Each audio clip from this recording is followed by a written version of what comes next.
सुख करतात पाहता वाता विघ्नाची पूर्वी प्रेम कर महादेवाची सर्वांची त्रिपुराची देवा मुक्ताफळाची जय देव जय देव जय मंगल दर्शन माते मानन सभे माते मानन जय देव कथा घरी सारा गौरी महाराज चंद्रवान मुक्ती तुमचे देवा जय मुक्ती करोतोरा मुक्ती गागऱ्या मला जय देव जय मंगल दर्शन माते मानन सभे माते मानन कामना मुक्ती जय देव लंबोदर सागर मनोरंजना सरळ तोडा वाटणा देना दास बाबांचा वाटणा देसना संकल्पी बाबा देव बांधता देव वेदना जय देव जय मंगल दर्शन माते मानन सभे माते मानन कामना मुक्ती जय देव महादेवाचा त्याबद्दल श्रावणामधला पहिला सोमवार असल्या कारणाने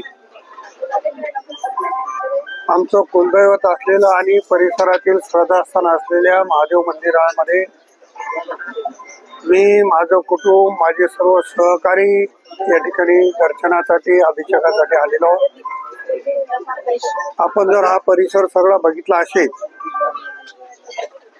तर या सगळ्या परिसरामध्ये येणाऱ्या काळामध्ये काय आणखी सुविधा देता येतील त्याचा निश्चितपणानं प्रयत्न राहील। मोठ्या प्रमाणावर भाविक भक्तांसाठी सुविधा करण्याचा आमचा मानस आहे। या ठिकाणी मंगल कार्यालय उभा केलेलं आहे।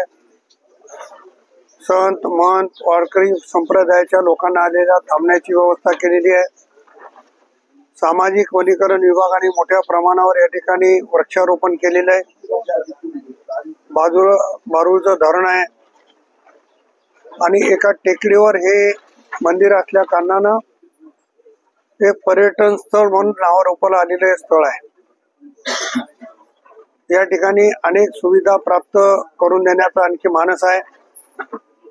आपण ज्या मंदिरामध्ये थांबलेलो आहोत त्या मंदिराचं काम पण सुरू आहे आणि पूर्ण काम दगडी व्हावं अशा पद्धतीची भावना या परिसरातल्या भक्तांची होती, ते आपण करतोय। साधारणतः 250-300 वर्षापूर्वीची परंपरा असलेले मंदिर पुरातन कालीन मंदिर आहे। या मंदिराचा जीर्णोद्धार या भागातल्या सगळ्या लोकांच्या सहकार्याने आपण करण्याचा मानस घेतलेला आहे। अतिशय भावनेनं या भागातील लोक जनता या देवस्थानावर श्रद्धा ठेवून आहे।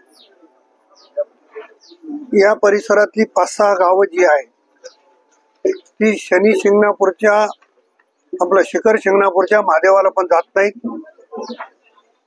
कारण या महादेवाला शिखर शिंगणापूरचा महादेवाचा समान मानून किंवा जी काही जुनी आख्यायिका असेल त्यामुळे या परिसरातील लोक तिथं जात नाहीत।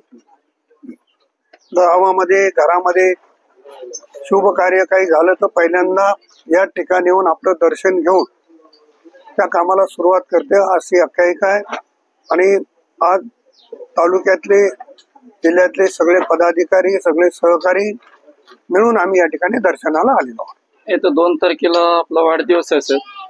आज श्रावण सोमवार आहे। या श्रावण सोमवार आपण अभिषेक केला। आज मतदारसंघातल्या जनतेसाठी काय साकडं काय मागितलं? अगोदर पाऊस झाला नव्हता, आता पाऊस झालाय। शेतकरी कष्टकरी समाधानाने गुण्यागोविंदाने राहायला पाहिजे। मतदारसंघातला जिल्ह्यातला राज्यातला जातीवाद नष्ट झाला पाहिजे। सगळ्या धर्माचे लोक एकत्रितपणे गुण्यागोविंदाने नांदली पाहिजे अशा पद्धतीची परमेश्वराला प्रार्थना आम्ही नेहमीच करतो, आजही ती केलेली आहे।